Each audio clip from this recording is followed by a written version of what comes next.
यीजू तो आंखें बंद करके उस आग में गिरने लगा था और जब उसने अपनी आंखें खोली तब उसने जेजे को अपनी ओर उड़कर आते देखा। जेजे उड़कर उसके पास आया और उसे गले लगा लिया। यहाँ पे माई ने एनवी को अपनी मैजिक पावर से रोक के रखा था ताकि वो यीजू की मदद करने उस आग में न जा पाए। और यीजू के जाने के बाद उसने अपनी मैजिक पावर एनवी पर से हटा ली। उसके जो सारे डाउट्स है वो माइमा से पूछने लगा कि आखिर माइमा उस एंजल लड़की के साथ काम क्यों कर रही थी। उसने यीजू की मैजिक पावर को एक्टिवेट करने के लिए उसे इल्यूजन की दुनिया में भेजा था। वहाँ पे तो उसका प्लान फेल हो गया था, फिर भी उसने यीजू को हेवन में क्यों भेजा? यीजू की जान खतरे में डाल के उसे ये शैंग-ची से मिलने क्यों भेजा? और अभी यीजू की मैजिक पावर इतनी ज्यादा स्ट्रॉन्ग नहीं है, फिर भी उसने उस आग में क्यों उसे भेज दिया? आखिरकार माइमा ऐसा उसके साथ क्यों करे है? क्या वो दोनों फ्रेंड नहीं है? माइमा कुछ बता नहीं रही थी तो एनवी बहुत ही गुस्सा हो गया कि माइमा मुझे जवाब दो। तो फिर माइमा ने उसे बता दिया कि वो ये सब कुछ यीजू की मदद करने के लिए कर रही है। यीजू 153 सालों से विजिट वाली लाइफ जी रहा है। अभी उसने एनवी का शुक्रिया अदा किया था कि एनवी ने उसे बचाया और उसे जिंदा रखा। तो माइमा एनवी से पूछते कि तुम्हें क्या लगता है कि अभी वो जैसी हालत में है वैसी हालत में वो खुश है? उसका मतलब था कि यीजू इंसानों के करीब नहीं जाना चाहता। रिलेशनशिप थोड़ी थोड़ी शुरू होती है, उससे पहले वो फुल स्टॉप लगा देता है। माइमा यीजू की मदद करना चाहती है, इसलिए ही वो उसके साथ ऐसा कर रही है। उसने यीजू को इल्यूजन वाली दुनिया में भेजा था। वो पहला टेस्ट था जो बहुत ही सिंपल था। वहाँ पे उसे अपनी बहन को बचा लेना चाहिए था या फिर उस पर गिव अप कर देना चाहिए था। मतलब कोल्ड बनना चाहिए था कि वो नहीं है फिर भी मैं जिंदा रहूंगा। बल्कि यीजू ने ऐसा नहीं किया, तो इस तरह से वो उस टेस्ट में फेल हो गया। तो दूसरा टेस्ट माइमा ने लिया, उसे हेवन में भेजा जेजे से मिलने के लिए। मतलब जेजे को बचाने के लिए कि वहाँ पे जेजे को बचाना है और फिर उसे अपना प्यार कन्फेस करना है। लेकिन प्यार कन्फेस करने के बाद उसने तो जैसा ऐसा मान लिया हो कि अब सारा काम खत्म हो गया है, मैं आराम से जा सकता हूँ। वो खुद जीने के बारे में सोच ही नहीं रहा था। तो अभी माइमा ये उसका आखिरी टेस्ट ले रही है जहाँ पे जिंदगी और मौत का सवाल होगा। वहाँ पे वो क्या करेगा? उसे पास्ट को भूलकर फ्यूचर के बारे में सोचना होगा। माइमा ये नहीं चाहती कि यीजू ये जाने बिना ही मर जाए कि उसके लिए क्या इम्पोर्टेंट है। एनवी को चिंता हो रही थी कि अगर यीजू फेल रहा तो फिर वो मर जाएगा। माइमा ने कहा कि लेकिन तुम्हें भी ये लग रहा है ना कि अभी वो जैसी जिंदगी जी रहा है वैसी उसे जीते रहना चाहिए। एनवी यही चाहता है कि यीजू की लाइफ अच्छी रहे, वो खुश रहे। पर अभी उसे डर लग रहा है कि अगर यीजू फेल हो गया तो फिर वो यीजू को खुश देखना चाहता है, वैसा तो उसके साथ नहीं होगा। माइमा ने बताया कि उसने यीजू के पास से भी परमिशन ले ली थी, यीजू भी यही करना चाहता है। माइमा यीजू को उसके होश में लाना चाहती है और एनवी से कहा कि तुम बीच में टांग मत अड़ाओ। यहाँ पे अंदर चीची ने यीजू को गले लगाया और कहा कि मैंने आपको फिर से पकड़ लिया। यीजू परेशान हो गया कि चीची तुम यहाँ भी क्या कर रहे हो? पर उसने नोटिस किया कि चीची तो बेहोश हो गया। चीची की मैजिक पावर बहुत ज्यादा कम होती जा रही थी, तो यीजू सोचता है कि इस तरह से तो उसकी जान को खतरा है। उसने अपना विजिट वाला रूप ले लिया और उन दोनों के आसपास एक बैरियर लगा दिया जिससे चीची की मैजिक पावर कम होना बंद हो जाए। लेकिन उन लोगों के आसपास जो आग थी वो बहुत ज्यादा स्ट्रॉन्ग थी। माइमा ने उसे बताया था कि इस आग को बुझाने के लिए मैजिक पावर रिलीज करनी होती है, लेकिन अभी यीजू और चीची उन दोनों के पास ही ज्यादा मैजिक पावर नहीं है।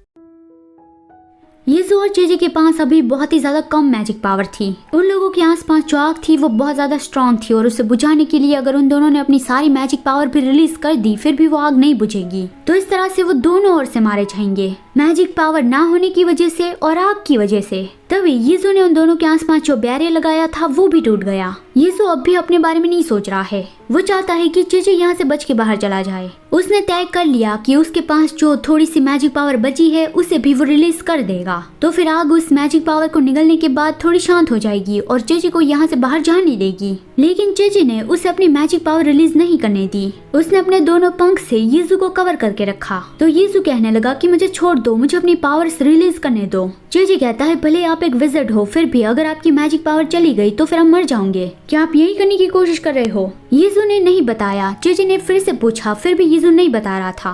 तो फिर चीची अपनी मैजिक पावर रिलीज करने लगा। तुरंत ही यीजू ने कहा कि चीची ऐसा मत करो, तुम्हारे पास ज्यादा पावर्स नहीं है, अगर तुम ऐसा करोगे तो फिर तुम मर जाओगे। तो फिर चीची कहने लगा कि आप हमेशा दूसरों के लिए चुपचाप दर्द सहन करते रहते हो, दूसरों को चोट ना पहुंचे इसलिए आप दूसरों से दूर रहते हो, आप दूसरों की बहुत ज्यादा चिंता करते हो, फिर भी आप ये छुपाते हो कि आप ऐसा क्यों करते हो। लेकिन आपको ये कब रियलाइज होगा कि दूसरे भी आपकी कितनी ज्यादा परवाह करते हैं। हेवन में भी आपने ऐसा ही किया था। मुझे बचाने के लिए आप अपनी चिंता किए बिना उस सुनहरे पानी में आ गए थे। आप अपनी जान की वैल्यू क्यों नहीं करते? ये सब कुछ सुनकर यीजू रोने लगा कि अब मुझे नहीं पता कि मैं अब आगे जीना चाहता हूँ या नहीं। मुझे ये भी नहीं पता कि मैं पिछले 150 सालों से किसके लिए जीता आ रहा था। मुझे बस यही पता है कि मैं यहाँ से तुम्हें जिंदा वापस भेजना चाहता हूँ, भले ही फिर इसके लिए मेरी सारी पावर्स चली जाए और मेरी जान भी चली जाए।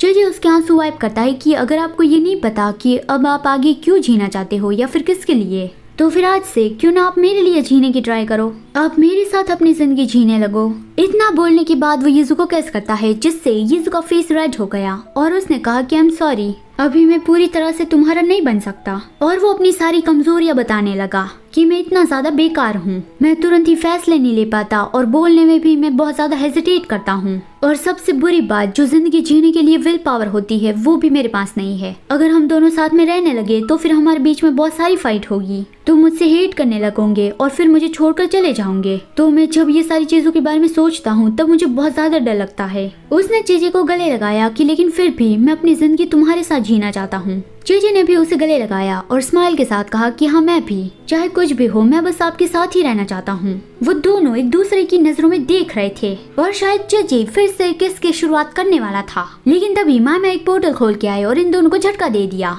अंदर का नजारा देखे तो माइमा को जरा सा भी झटका नहीं लगा। क्यों, क्या मैंने तुम लोगों को इंटरप्ट तो नहीं किया ना? वो यहाँ पे यीजू को बचाने आई थी, उसे यीजू की जान नहीं चाहिए थी, बस उसकी मदद चाहिए थी। वो जानती थी कि यीजू के पास ज्यादा पावर्स नहीं है, तो इसलिए उसे खुद ही यीजू को वापस लाने जाना होगा।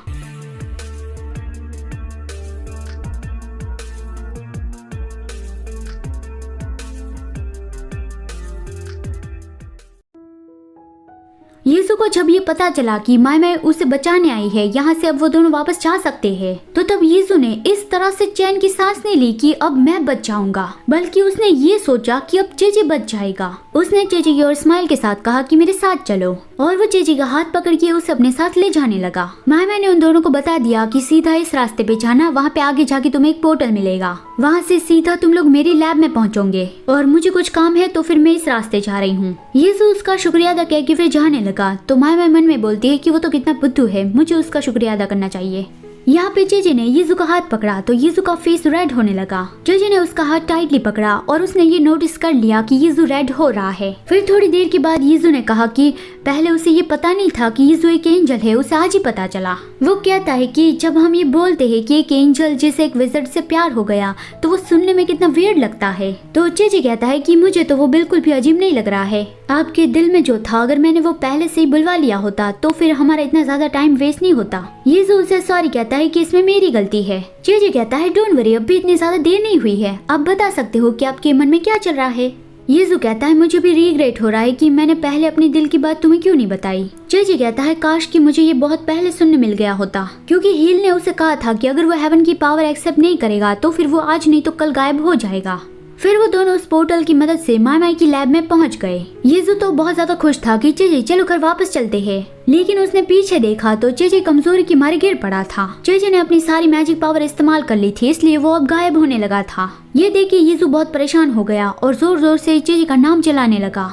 फिर दिखाया जाता है एक 18 साल पहले का सीन। जेजे जब छोटा था तब उसे एक बटरफ्लाई मिली थी, उसे पकड़ के वो अपनी मॉम को दिखाने जा रहा था कि मैं ये मॉम को दिखाऊंगा, उसे ये बहुत अच्छा लगेगा। लेकिन जब वो वहाँ पे पहुंचा तब उसकी मॉम तो किसी से फोन पे बात कर रही थी कि मेरा बेटा मेरे लिए बोझ है, मैं तो चाहती हूँ कि वो कभी पैदा ही नहीं होना चाहिए था। तो इस दिन से जेजे को पता चल गया था कि उसकी मॉम तो उसे नहीं चाहती। फिर वो मिला था यीजू से, जिसने कहा था कि जब तक तुम्हारे पेरेंट्स नहीं मिल जाते तब तक मैं तुम्हारा ध्यान रखूंगा। उसके बाद फिर यीजू जेजे की फैमिली को ढूंढने में लग गया। तब जेजे हर बार ये सोचता रहता था कि जब उसने मुझसे ये पहली बार कहा था कि वो मेरा ध्यान रखेंगे तब उसने वो झूठ कहा था, क्योंकि असलियत में तो वो मुझसे पीछा छुड़वाना चाहते हैं। बहुत मेहनत करने के बाद भी यीजू को जेजे के पेरेंट्स कहीं पे नहीं मिल रहे थे, तो फिर वो बहुत उदास हो गया था। तो उसे इस तरह से देखकर जेजे यही सोच रहा था कि वो भी मेरी मॉम जैसा ही है, वो बस मुझसे अच्छी अच्छी बातें करता है, लेकिन असलियत में तो वो मुझसे पीछा छुड़वाना चाहता है। अभी वो मुझसे यही कहेगा कि वो अब मेरा ख्याल नहीं रख सकता। लेकिन यीजू ने उसे अपने साथ रहने के लिए कहा कि भले अब जेजे की फैमिली ना मिले, अब वो दोनों फैमिली बन के रहेंगे। तो तब जेजे को कोई ऐसा मिल गया जो उसे अपने पास चाहता था। तो पास्ट की बात खत्म होती है। जेजे जो बेहोश हो गया था उसने अपनी आंखें खोली और देखा तो यीजू उसे हाथ में लेके रो रहा था, बार बार उसे जागने के लिए कह रहा था। जेजे उसके आंसू वाइप करने चाहता है कि आई एम सॉरी यीजू, मैंने आपको कितनी बार रुलाया। लेकिन यीजू तो फिर से अपने डर में चला गया था कि वो एक विज़र्ड है और उसका बैड लक जेजे पे लग गया है, इसलिए ही जेजे के साथ ऐसा हो रहा है।